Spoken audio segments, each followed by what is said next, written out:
ఉన్న బంగారాన్ని విడిపించి ఆ రోజు ఆన్లైన్ రేటుకే మేము కొంటాం. Sharma gold company.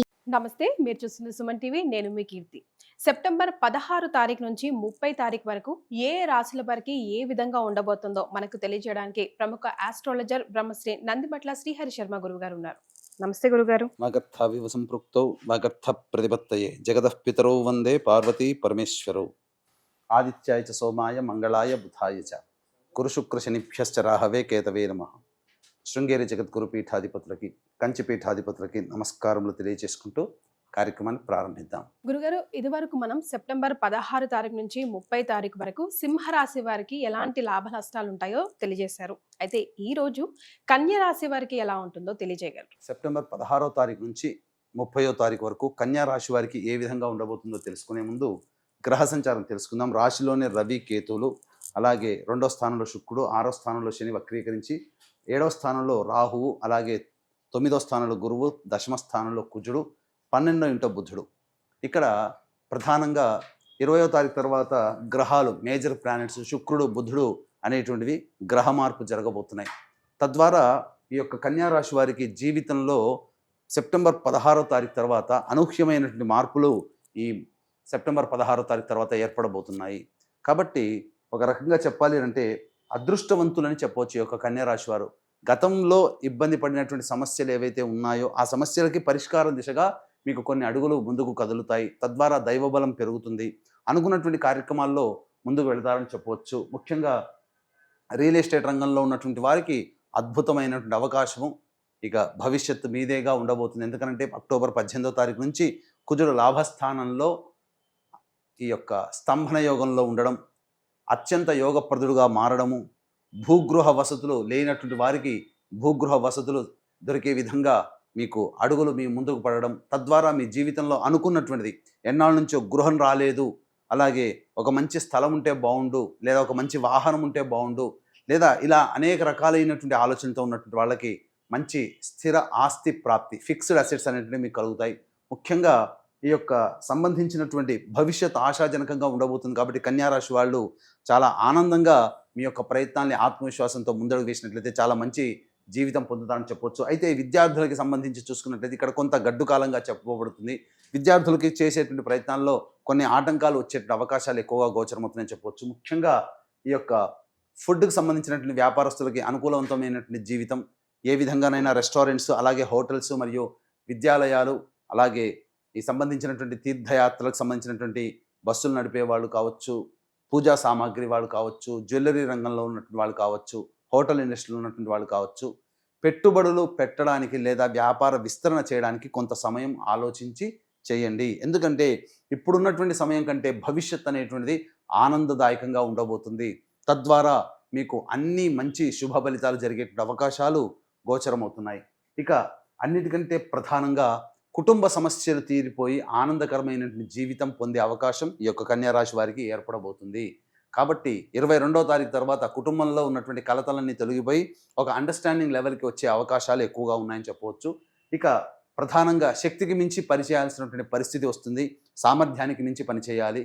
కాబట్టి మీరు ఏదైనా పని చేయాలనుకున్నప్పుడు ఇంతవరకే చేయాలని అనుకునే దానికంటే ఎంతైనా చేసి మీరు ఎంత ఫలితం పొందాలనుకున్నారో అంతకి రెట్టింపు కష్టపడితే తప్ప ఫలితం పొందలేనటువంటి పరిస్థితి. కాబట్టి ఇక్కడ శ్రమకు తగ్గినటువంటి గుర్తింపు అనేటువంటిది ఉంటుంది. ఆ శ్రమ మీరు చేపట్టడమే చాలా హార్డ్ వర్క్తో మీరు కనుక ముందడుగు వేసినట్లయితే మంచి జరుగుతుందని చెప్పవచ్చు. కాబట్టి ఇక్కడ అన్నిటికంటే ప్రధానంగా మందకొడిగా సాగినటువంటి యొక్క కన్యా రాశి వారికి జీవితం 21వ తారీఖు తర్వాత జీవితంలో మార్పులు ఉండబోతున్నాయి. బుధ సంచారం ఎప్పుడైతే ఈ యొక్క కన్యా రాశికి ప్రవేశం చేస్తుందో అప్పటి వరకు ఈ యొక్క సంబంధించినటువంటి కన్యా రాశి వారికి సమస్యలన్నీ కూడా తీరిపోతాయని చెప్పవచ్చు. ఇక రాశిలోనే రవి యొక్క సంచారం ఈ యొక్క నెలంతా ఉండడం, ఈ కారణం చేత ప్రధానంగా అధికారుల యొక్క ఆగ్రహానికి గురయ్యేటువంటి అవకాశాలు ఎక్కువగా గోచరమవుతున్నాయి. అయితే ప్రభుత్వ రంగంలో ఉన్నటువంటి వారికి అనుకూలమైనటువంటి పనులు జరుగుతాయి. ప్రభుత్వ కాంట్రాక్ట్లో ఉన్నటువంటి వారికి, ప్రభుత్వ ఉద్యోగస్తులకి అధికారుల యొక్క అండదండలతో మీ యొక్క కార్యక్రమాలన్నీ కూడా చక్కబెట్టుకుంటారని చెప్పొచ్చు. ఏ వ్యక్తికి అయినప్పటికీ కూడాను ప్రధానంగా సమస్యలు అనేటువంటివి ధన రూపేణా వస్తాయి. కాబట్టి 100లో 75% సమస్యలు ధన రూపంలో వస్తాయి, 75% సమస్యలు ధన రూపంలో తీరుతాయి. కాబట్టి ఏ రోజుల్లో ఎప్పుడు ఖర్చులు అధికంగా ఉంటాయి, ఎప్పుడు ధన రాబడి అధికంగా ఉంటుందనే విషయాల గురించి క్లుప్తంగా తెలియజేసుకుందాం. 16, 17, 18, 19 ఈ 4 రోజుల్లో మీరు గత 2 వారాలుగా ఇబ్బంది పడుతున్నటువంటి ధనపరమైనటువంటి సమస్యలకి చెక్ పెట్టే విధంగా ఉంటుంది. చక్కగా ధన రాబడి అధికంగా ఉంటుంది. రాని బాకీలు వసూలు అవుతాయి. మీ జీవిత భాగస్వామి లేదా వ్యాపార భాగస్వామి తీసుకున్నటువంటి నిర్ణయాల వల్ల మీకు అనుకూలమైనటువంటి స్థితిగతులు కలుగుతాయి. ముఖ్యంగా మీ అవసరాలకి తగ్గట్టుగా ధనము మీకు అందుబాటులో ఉంటుంది. తద్వారా ఈ 16, 17, 18, 19 తారీఖుల్లో ఉన్నటువంటి విధంగా చక్కగా మీరు ప్లానింగ్ చేసుకోవచ్చు. ఇక 20, 21, 22 తారీఖుల్లో ఖర్చులు అధికంగా ఉంటాయి. ఇక ప్రధానంగా మానసికమైనటువంటి ప్రశాంతత లోపిస్తుంది. ఏ పని అనుకున్నప్పటికీ కూడాను ఆ పనిలో మీకు అనుకూలత అనేటువంటిది ఉండదు. ముఖ్యంగా ఈ 23, 24 తారీఖుల్లో కనుక చూసుకున్నట్లయితే సంతానంతో విభేదాలు పెరిగే అవకాశాలు ఉన్నాయి. కాబట్టి సంతానం మూలకంగా సంతాన పరంగా సమస్యలు వచ్చే అవకాశాలు, ఖర్చులు పెరిగే అవకాశాలు ఎక్కువ ఉన్నాయి. కాబట్టి ముఖ్యంగా సంతానంతో వాగ్వివాదాలు పెట్టుకోకండి. ఈ విధంగా 23, 24 తారీఖుల్లో ఈ విధంగా మీరు ప్లానింగ్ చేసుకున్నట్లయితే మంచి జరుగుతుంది.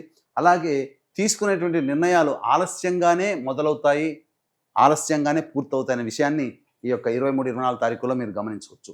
ఇక 25, 26 తారీఖుల్లో చేస్తున్నటువంటి వృత్తి, ఉద్యోగ, వ్యాపారాల్లో మీ పేరు ప్రతిష్టలు పెరుగుతాయి.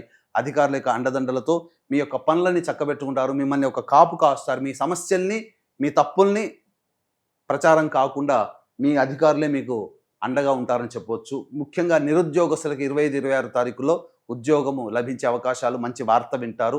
ఉద్యోగ భద్రత పెరుగుతుందని చెప్పవచ్చు. ఇక 27, 28 తారీఖుల్లో అన్ని రంగాలలో ఉన్నటువంటి వారికి చక్కటి అవకాశాలు లభిస్తాయి. అనుకున్న మేర ఆనందంగా జీవించడానికి మార్గాలు సుగమం అవుతాయి. కాబట్టి చేతి వృత్తులు, కుల వృత్తులు, అలాగే ఉద్యోగం చేసేవాళ్ళు, వ్యాపారస్తులకి అన్ని రకాలుగా సంతోషదాయకమైనటువంటి పరిస్థితిని పొందుతారని చెప్పవచ్చు.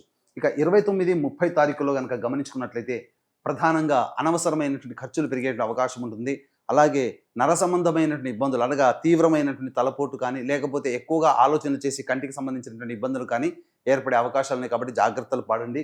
ఇక ప్రధానంగా ఖర్చులు కూడా 29, 30 తారీఖులో ఎక్కువగా అయ్యేటువంటి అవకాశాలు ఉన్నాయి. వ్యాపార విస్తరణకు సంబంధించినటువంటి సమయం అనుకూలంగా కాదు. కాబట్టి వ్యాపారపరమైన నిర్ణయాలు ఈ 29, 30 తారీఖుల్లో ఈ యొక్క కన్యా రాశిలో ఉన్న వాళ్ళు తీసుకోకపోవడమే మంచిదని చెప్పొచ్చు. ఏ తర్వాత చెప్పొచ్చేది ఏమిటంటే 20, 21, 22, 29, 30 ఈ 5 రోజులలో మీ ఖర్చులు అధికంగా ఉన్నాయి. కాబట్టి ప్లానింగ్ ప్రకారం మీకు అప్పుడే ఖర్చులు ఉన్నట్లయితే ఖర్చుల శాతాన్ని తగ్గించుకోండి, లేదా ఆ ఖర్చులను వాయిదా వేసుకోండి. ఎందుకంటే అన్ఎక్స్పెక్టెడ్గా ఈ 20, 21, 22 మరియు 29, 30 తారీఖులో ఖర్చులు కనబడుతున్నాయి. కాబట్టి మీరు ప్లానింగ్ ప్రకారం పెట్టుకున్న ఖర్చులు అన్ఎక్స్పెక్టెడ్గా ఈ ఖర్చులు తెరసి ఇబ్బడి ముబ్బడిగా మిమ్మల్ని ఉక్కిరి బిక్కిరి చేసే అవకాశాలు. కాబట్టి జాగ్రత్తలు పడండి.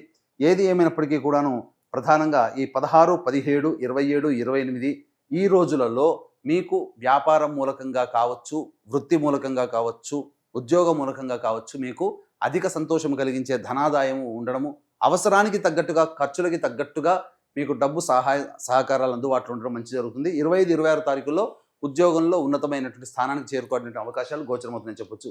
ఇక ఏ తర్వాత ఎంతటి వ్యక్తికైనప్పటికీ కూడాను దైవానుగ్రహం తప్పనిసరి.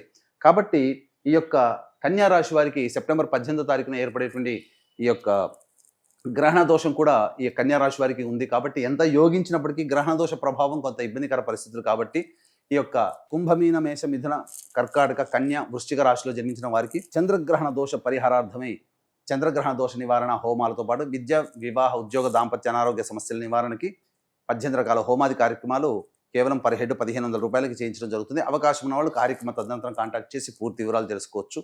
అలాగే ఈ యొక్క పితృపక్షాలలో తండ్రి వైపు 7 తరాలు, తల్లి వైపు 4 తరాల్లో కుటుంబాల్లో ఏవైనా దుర్మరణాలు ఉన్నా, అనగా road accident, fire accident, suicide attempt, నదిలో బావిలో పడి చనిపోవడం, ఇంట్లోంచి వెళ్ళిపోవడం, లివర్ ఫెయిల్, కిడ్నీ ఫెయిల్, క్యాన్సర్తో చనిపోవడం, 60 సంవత్సరాల లోపల ఏ విధంగా చనిపోయినా, కరోనాతో చనిపోయినా, కాలసర్పదోషంలో జన్మించిన, ఇలా సంబంధించినటువంటి దుర్మరణాలు కుటుంబంలో కనుక ఉంటే అది పితృదోషంగా చెప్పబడుతుంది. ఈ పితృదోష ప్రభావం వలన మనిషికి అనుకున్నటువంటి పనులేవి జరగకపోవడము, పెళ్లిళ్ళు కాకపోవడము, సంతానం కలగకపోవడము, జీవితంలో అభివృద్ధి ఉండకపోవడం అనేది జరుగుతుంది. కాబట్టి ఈ పితృదోష నివారణకు సంబంధించి సెప్టెంబర్ 25, 30 తారీఖుల్లో కార్యక్రమాలు చేయించడం జరుగుతుంది మా ఆధ్వర్యంలో. అలాగే రాలేని వాళ్ళ కోసం బ్రాహ్మణుని కర్తగా పెట్టి కూడా చేయించడం జరుగుతుంది. అవకాశం ఉన్న వాళ్ళు కార్యక్రమ తదనంతరం కాంటాక్ట్ చేసి పూర్తి వివరాలు తెలుసుకోవచ్చు. గురుగారు, మరి కన్యా రాశి వారికి ఎలాంటి రెమెడీస్ తెలియజేస్తారు? కన్యా రాశిలో జన్మించినటువంటి వారు ప్రతిరోజు చక్కగా దత్తస్తవము, కాలభైరవాష్టక పారాయణం రోజుకి 3 సార్లు పారాయణం చేయడం, అలాగే బుధవారం రోజున విష్ణు ఆలయంలో స్వామివారికి తులసిమాల వేసి చక్కగా అర్చన కార్యక్రమం చేయించుకుని స్వామివారికి తప్పకుండా మీ యొక్క సమస్య, మీ యొక్క విష్ అనేది నెరవేరుతుంది అని చెప్పడంలో ఏమాత్రం సందేహం లేదు.